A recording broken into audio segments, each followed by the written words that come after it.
ন্যায্য বিচারের জন্য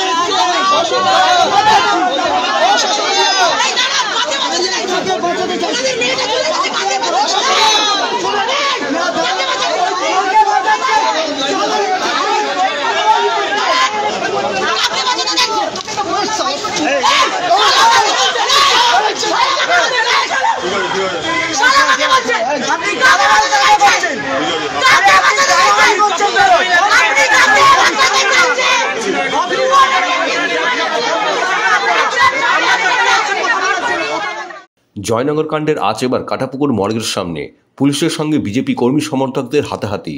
বিশাল পুলিশ বাহিনী মোতায়েন করা হলেও পরিস্থিতি এমন জায়গায় চলে যায় ইতিমধ্যেই মর্গের ভেতরে কড়া নিরাপত্তায় মুড়ে ফেলা হয়েছে। ভেতরেই রয়েছে মৃত ছাত্রীর দেহ। কেউ যাতে ভেতরে ঢুকতে না পারে তাই মর্গের গেটে তালা দিয়ে দেওয়া হয়েছে বলে শোনা যাচ্ছে। কোনো রাজনৈতিক দলের কাউকে প্রবেশ করতে না দেওয়ার কথাও বলে পুলিশ। আর তারপরেই শুরু হয় হাতাহাতি।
বিরোধীদের যারা শকুনের রাজনীতি করতে এখন ওখানে যাচ্ছে তাদের হাত এই ধরনের ঘটনার রক্তে রাঙা, ফলে দয়া করে তাদের এই শকুনের রাজনীতি করতে দেবেন না।